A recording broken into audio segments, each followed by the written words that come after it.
In today's podcast, you'll learn vocabulary about love and dating so that you can take your English and your romance to the next level. Welcome to Aprender Inglés with Reza and Craig.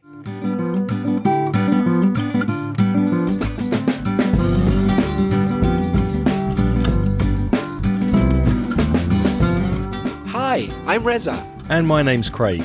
And with more than 50 years of teaching between us, we'll help you improve your English and take it to the next level.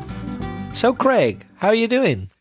I'm doing very well. I'm looking forward to speaking about love and dating vocabulary. Yet another episode to speak about something that we know very little about. Yes, as you've mentioned before, Craig, it's never stopped us. We love talking about things that we don't know about. But we will help you with your English because we've been teaching for a long time and we think that we can really help you get your English to the next level. If you're a new listener to the podcast, you're very, very welcome. And if you've come back to listen again, thank you very much. What's first this week, Reza? Let's get started with a voice message all the way from Colombia from Andres.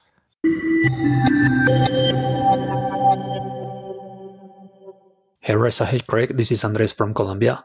First of all, I want to congratulate you guys on your 500th episode. It's a remarkable achievement. And secondly, I wish you that this new year brings you and your family health, peace, and happiness. And now let's get to the point of this message.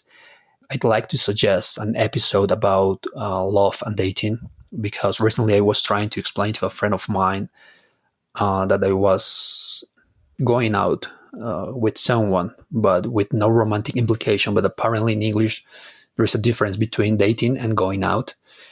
And at the same time, it was hard for me to explain to her the verb in Spanish, consentir, because in English, there are so many ways to say that, like to pamper or to caress or to stroke, if we're talking about touching her hair or something like that. So I like an episode about this love and dating and how to explain the different types of actions you can do related to love. Yeah. So thank you very much, guys. I hope everything is going well with you. And that's all. Thank you.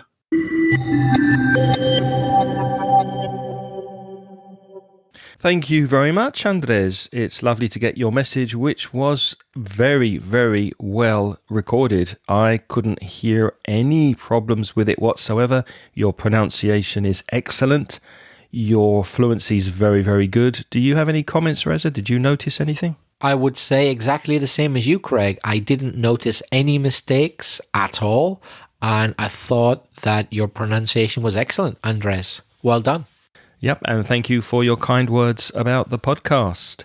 Now, before we do dive into or get started with our topic of love and dating, we want to let you know how you can study with us if you want to take your English to the next level, working with us personally. Reza, how can people work with you if they want to improve their English? If you're interested in a one-to-one class, so that's just you, one student, and me, why not send me an email to belfastreza@gmail.com.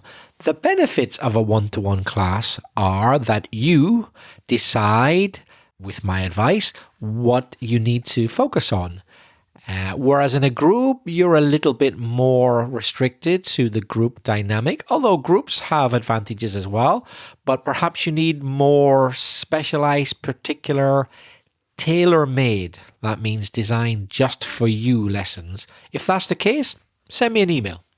And Reza's right. If you're working in a group and improving your English in a group of other students, you don't get that personalized one-to-one attention.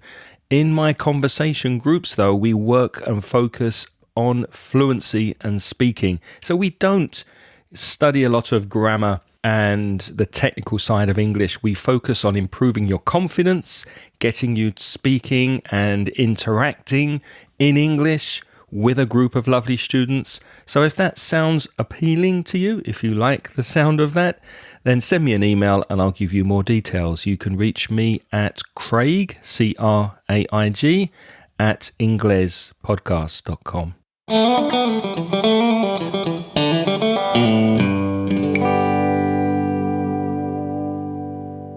Before we introduce you to some useful vocabulary connected to love and dating, I want to focus specifically on something Andres mentioned in his message. He said the difference between dating and going out. To date someone or to go out. Reza, what do you understand by those two words? What's the difference? Well, I think I can see Andres' confusion, because to go out with someone and to date someone can mean exactly the same, that you have a romantic relationship with someone. However, there's another meaning of to go out with a person, which can just mean that you're physically in their company and you go out for a night. For example, I have gone out with Craig many times, but never romantically, although he's a very handsome and charming guy, but he's not my cup of tea. If you keep speaking like that, the situation might change. So we have gone out in a non-romantic way. So you can go out with your friends, go out with your brother, your sister, go out with anybody you like, and it doesn't necessarily mean romantically. It could be, or it might not be. It depends on the context. Whereas to date someone always means romantically. Yeah, and sometimes you might hear, I'm going out with a boy, I'm going out with a girl, in a general sense. So it's very much dependent on context, isn't it? Are you going out with anyone in general? Are you seeing someone? Are you dating anyone? So it's very much a context-based meaning. Now, let's go through some expressions with you. We'll start off with the very first stage of anything that could possibly be a romantic relationship, and that's when you see someone that you really like. So, Reza, what expressions can you use when you see something? Oh, yeah, she's nice, he's nice. I might want to take it to the next level. So it might start off with a crush. If you have a crush on someone, or you can also say to fancy someone. If you fancy someone, it just means you like them. In other words, you admire them romantically. You are an admirer. Yeah, if you're an admirer of someone, then you have a crush on them. You like them. So you haven't acted on your impulse yet, but you know you like them and you're thinking about maybe asking them out on a date. When I was young, and I am going back quite a few years now, I had a crush on Kate Bush, and I had a crush on Charlie's Angels. Oh, me too, Charlie's Angels. Which one? The blonde one? All of them. All of them, yeah, me too. I'm not Charlie, though. At the same time, preferably, yeah, to have a crush. Now, if you admire someone, you are an admirer. You can have an admirer. If somebody likes you in that way, if somebody fancies you, you can say, yes, I have an admirer at university, I have an admirer at work, and you can be an admirer of someone else. Craig, have you ever had an admirer, but you weren't attracted to this person? That's a good question. I probably have. No one comes to mind. No one comes to mind at the moment, but I'm sure I've had admirers, and I wanted to keep the relationship platonic. If a relationship is platonic, it's only friends. There's no romantic side to the relationship. What about you? Not that I know of. I have to say, I'm not as sure as you. You said, I'm sure I have. Did I say I'm sure I have? Yeah, good for you. I admire your confidence. I probably have then. I don't know if I have or not. Not that I know of. Not that I know of. It's possible, but no one obvious springs to mind. I know I've certainly been an admirer of some ladies who were not interested in me, but I don't think I've ever had admirers. But you've never had a girl or a woman approach you, come up to you, say that they're interested in seeing you, going on a date. You've never had that experience, and you weren't particularly interested. You didn't feel attracted to them. That's never happened? Come to think of it, yeah, it has happened once or twice. It's true. And I remember many years ago, pre-internet days, I remember getting a letter from someone, who wouldn't name themselves, so a mystery person, but they claimed that they knew me, and they did from the information, and that they admired me so much. But at that time, I thought it was a joke. I'm still not sure. Maybe it was just some bloke having a bit of fun, and he was hoping that I would say to him, hey, I have an admirer. And then he was able to say to me, no, it's me. I've been fooling you. But I never told anybody. But I have a feeling it probably was a joke. So it might have been a secret admirer, which is a common collocation, to have a secret admirer, somebody who admires you from a distance but doesn't actually say anything. I've just remembered I've had absolutely, definitely in your face. In your face means there's no doubt about it, admirers. Twice in my life. Only problem is they were men. And men don't do it for me. Not my cup of tea. But great if you're gay. I'm not, but I have had a couple of declared male admirers. That's a tricky situation, isn't it? It is. It can be a tricky situation. Yeah. So obviously the first step, isn't it, to be attracted to someone? Remember that preposition to. I'm attracted to someone at work, for example, to have a crush and to fancy. Then, of course, you go to the next step. You want to ask the person out. Now, we mentioned before to go out with someone. Of course, before you go out, you have to ask the question, would you like to come out for a drink? So then you're asking someone out. Do you remember the last time someone asked you out? Oh, I'm not sure anyone has ever asked me out. I don't believe that. I've had to do the asking. No, it's not true. A long, long time ago, I was maybe like about 19, 20, 21 was probably the last time. So many years ago. What about for you? It's been a long, long time. And again, I can't remember a specific person. If you say no, you turn them down. There's a phrasal verb. To turn someone down means to refuse. You can turn down a job. That means you refuse the job. You say no to the job. And also, if someone asks you out, you can turn them down and say, I'm really sorry, I'm in a relationship, or I'm really sorry, I would prefer us to stay friends, etc. So you can turn someone down, which is rejection. But if the other person says yes, well, then the fun begins. Then you are going to go on a date with someone. If your offer has been accepted, if you're the admirer, you're going to go on a date with that person. Or you could say you're going to date them. So either use date as a verb, to date someone, or as a noun in the collocation, to go on a date with someone. And you can go on a blind date. The adjective blind, B-L-I-N-D, means that a person cannot see. If you are blind, unfortunately, you have a sight disability and you can't see anything. However, a blind date means you go on a date, but with somebody you've never seen or met before.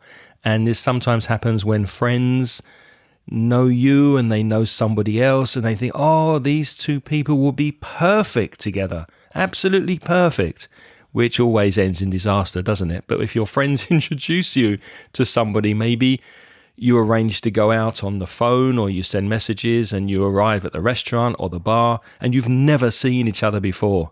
Well, that's a blind date. Ever been on one? I've never been on a blind date, no. Me neither. Now, the worst thing, in my opinion, that can happen to you on a date is, well, that there is no date. The other person just doesn't come. So you say, we'll meet at this place, this time, you're there, and the other person just doesn't turn up. They don't come. If that happens, they have stood you up. So to stand someone up means that you don't turn up for the date. You don't go to the date. I've never been stood up, but I once, many, many years ago, accidentally stood someone up. I just completely forgot the time and the place. I knew that I had made an arrangement to meet someone that I really fancied, but I wasn't quite sure of when. I thought it was in 2 or 3 days' time, but it was actually the very next day. And by the time I got round to meeting this person to ask them, there were no mobile phones then. It was that long ago.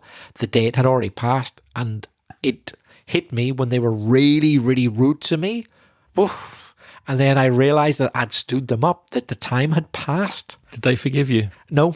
I can't remember the name, anything like that. It was a long time ago, but I really fancied them. And I blew it by accidentally standing them up. I didn't go to the date because I got my times wrong. You blew it. Yeah, I blew it. I made a mistake. I failed. I blew it.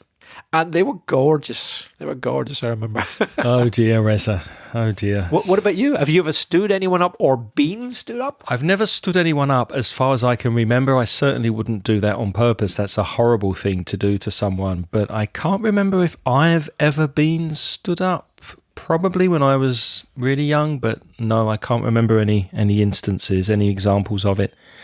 Now, I mentioned earlier on to go on a blind date. And that often happens when a third party, somebody not in the pair relationship, suggests someone that might be compatible.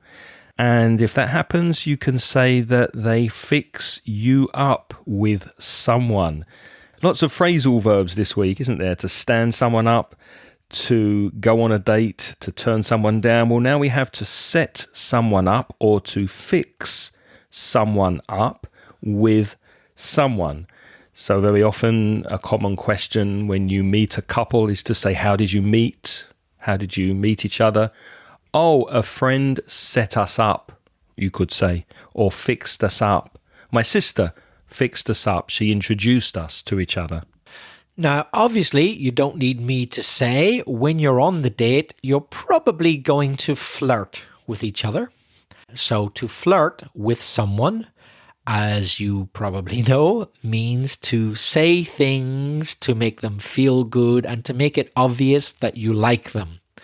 You can also say that you are a flirt if you're acting in a flirty way or a flirtatious way.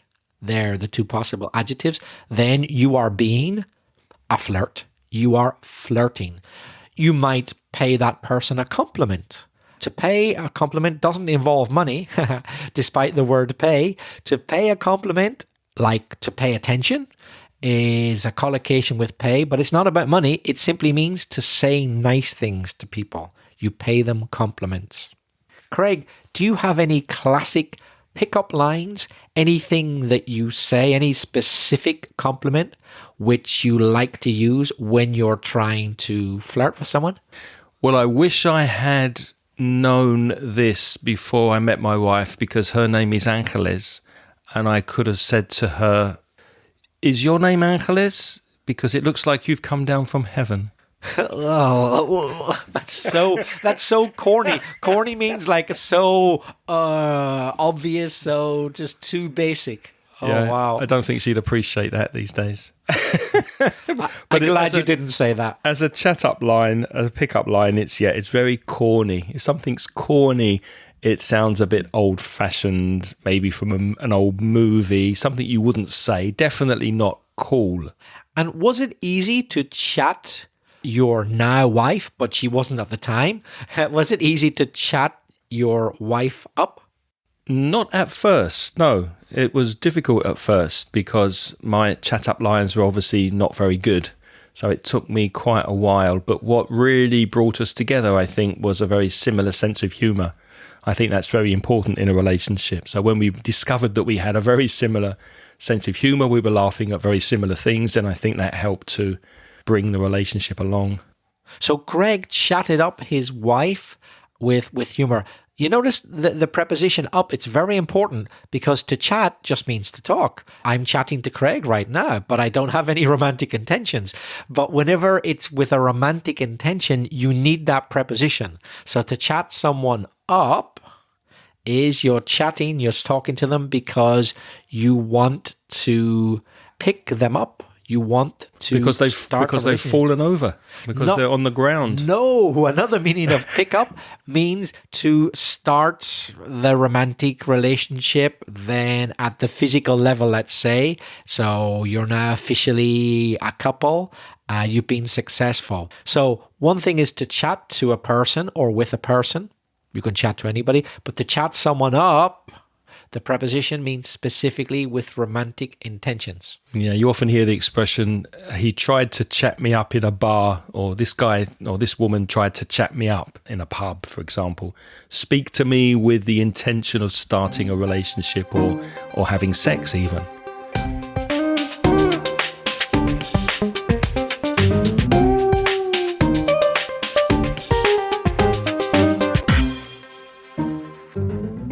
So we've looked at some expressions and phrasal verbs that you might use initially at the beginning of a relationship. Remember, you can see all of these words and expressions in our show notes. Go to inglespodcast.com/505 to see the list of these words.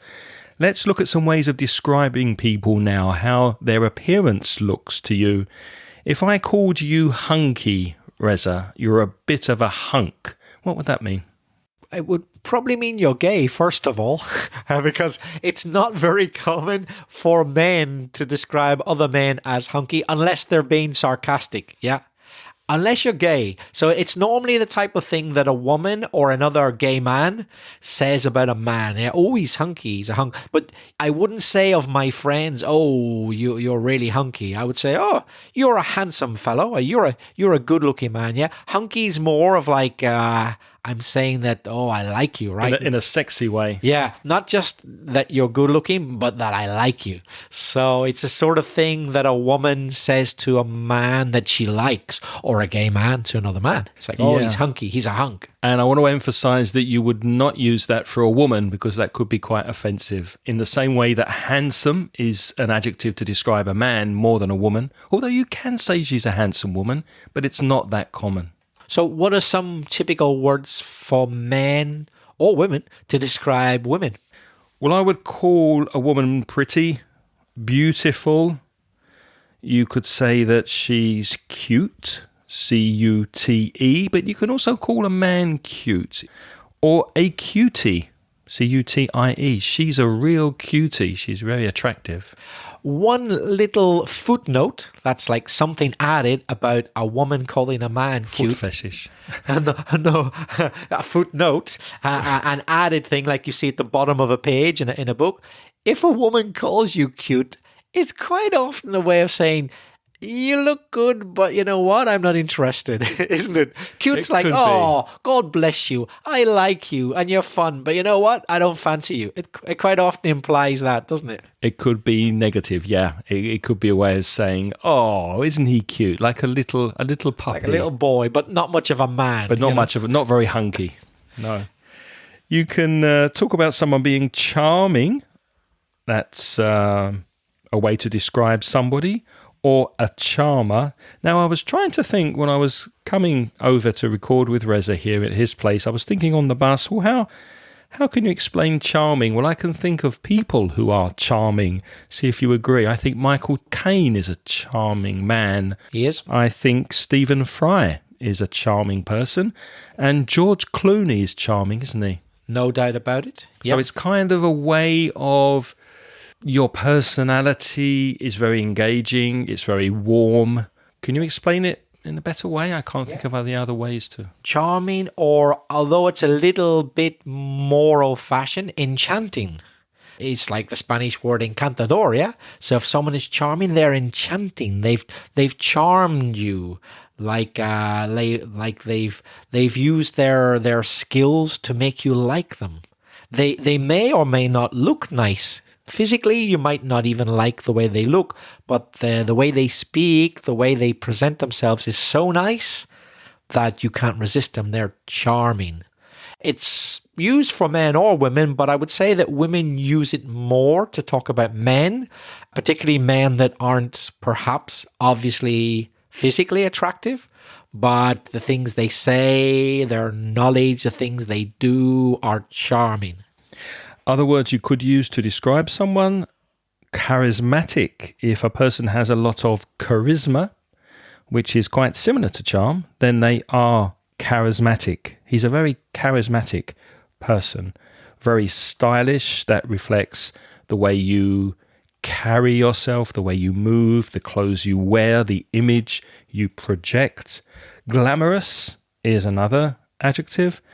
to describe someone who has a lot of glamour. Maybe they use a lot of flashy, bright-colored clothes or shiny jewelry, and they just project this glamour image. So all those adjectives Craig has used are all to do with personality or behavior. But of course, you might want to talk about simply the person's physical appearance.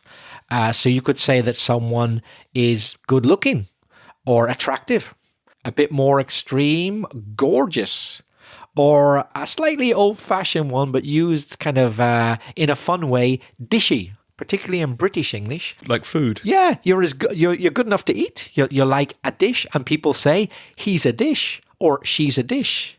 He's dishy. You could eat him. And then, of course, we got sexy, but be careful with sexy.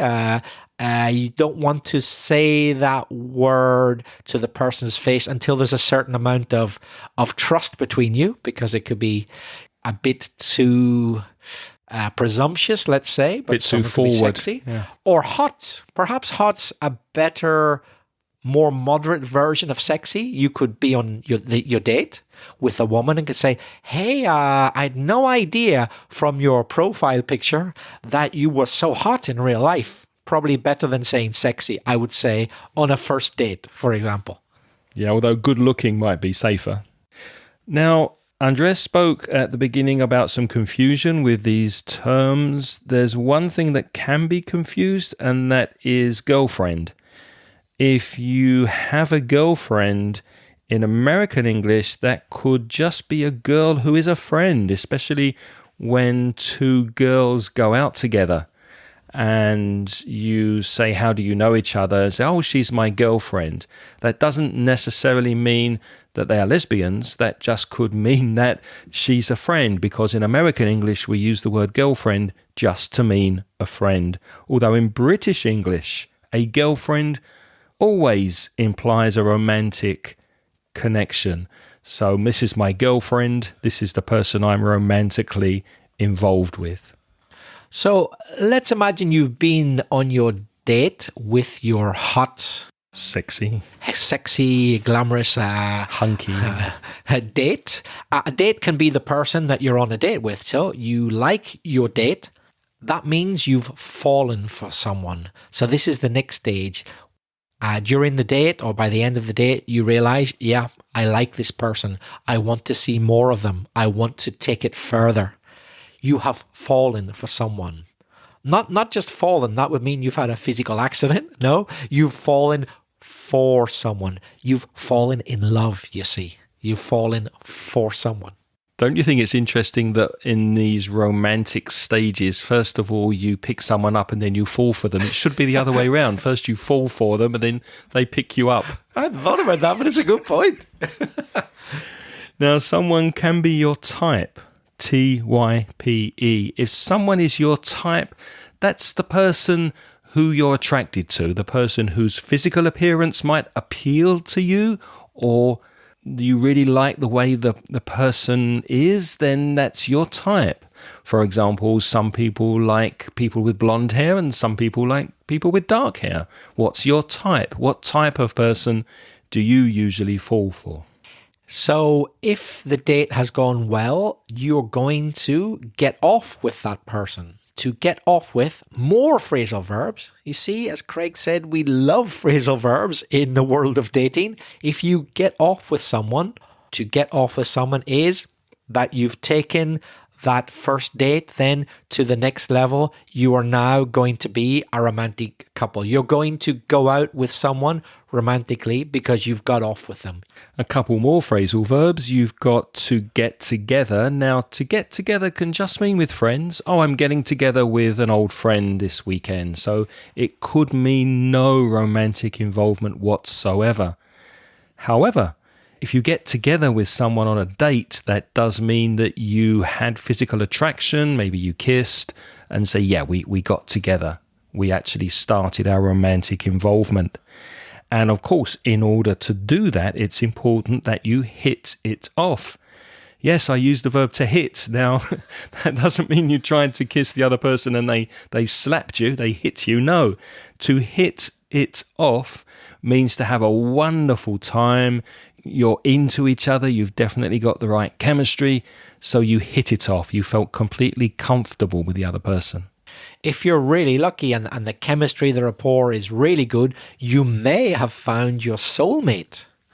Your soulmate is a person who is really your type, that you connect with them in a very, very deep way. It's a person that you're going to have a very deep and important relationship with.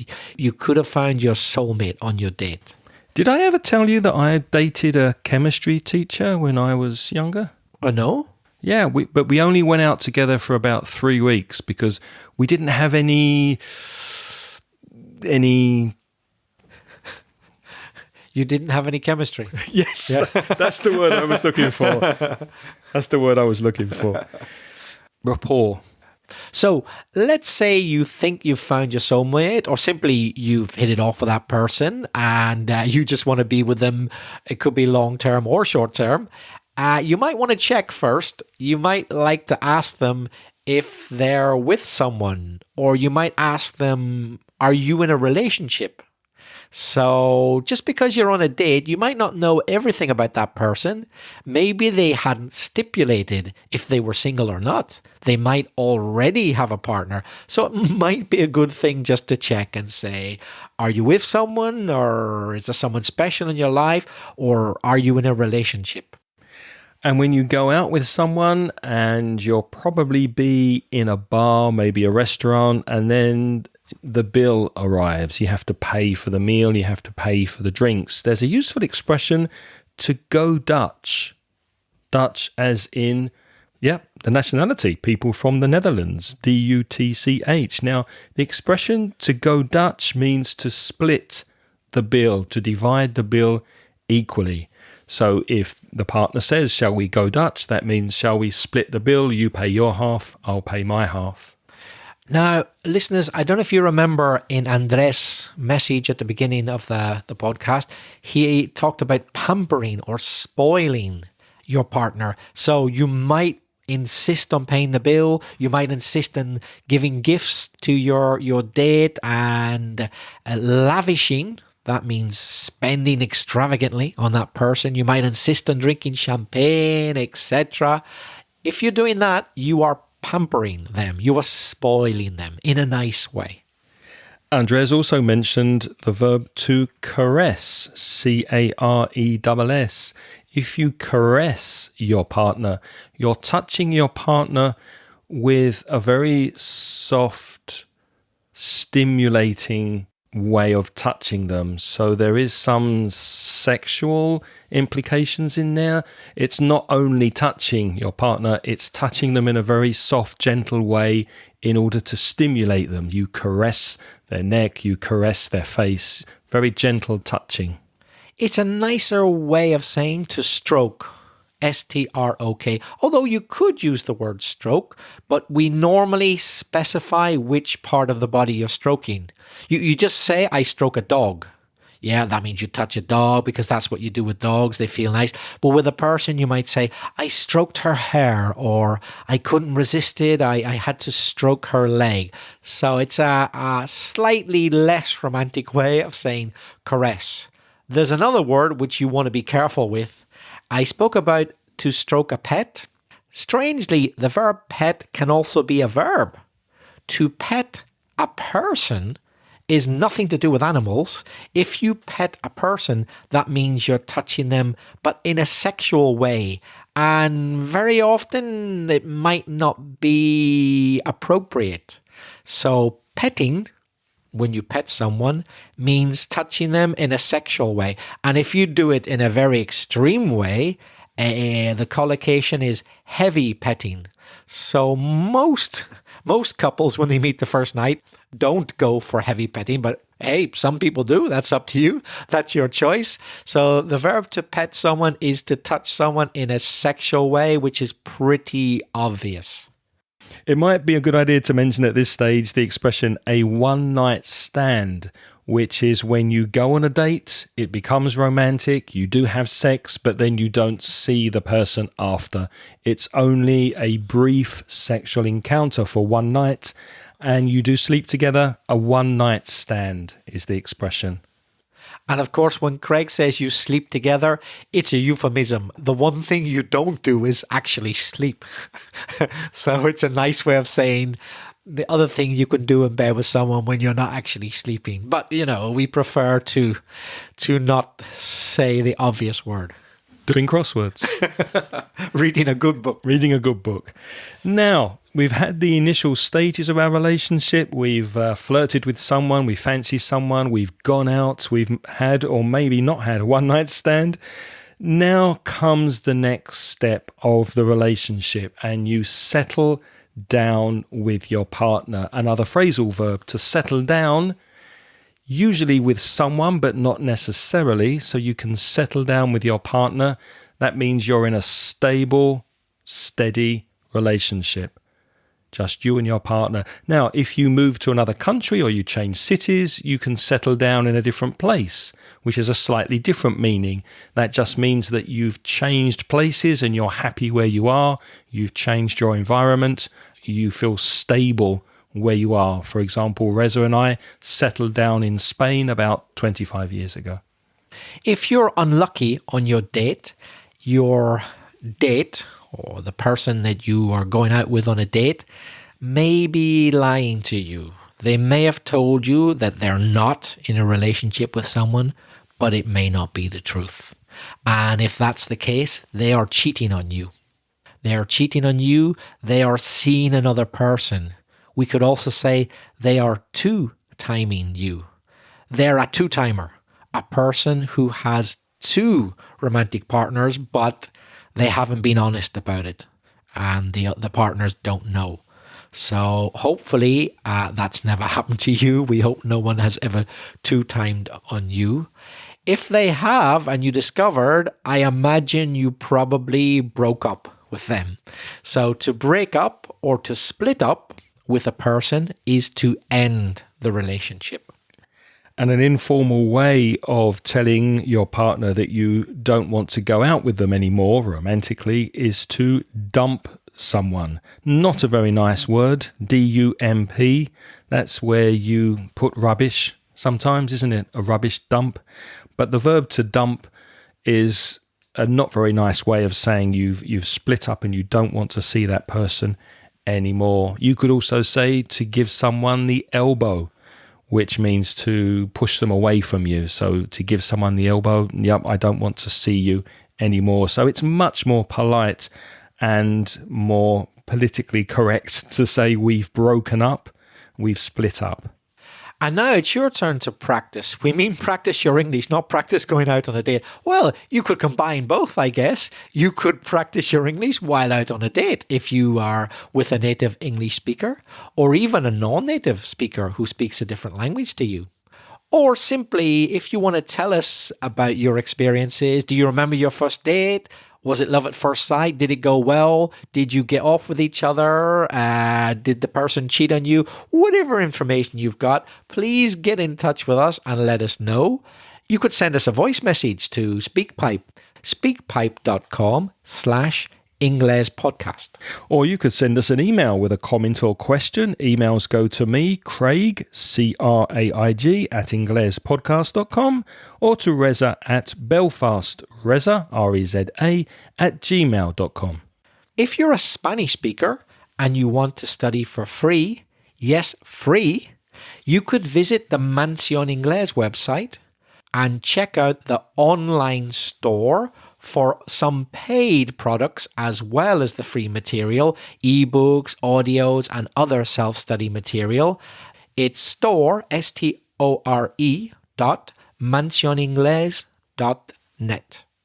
And we'd like to say thank you to our Patreon supporters. And you can join our Patreon program for as little as $1.50 per month.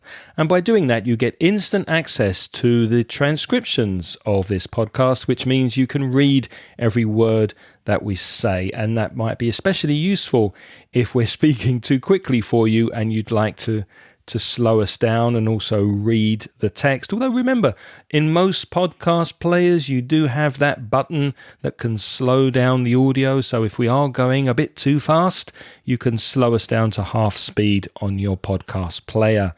But for more information on Patreon, go to Patreon, patreon.com/Inglespodcast. We're very, very thankful to all our Patreon supporters, but unfortunately we haven't got enough time to list every single one.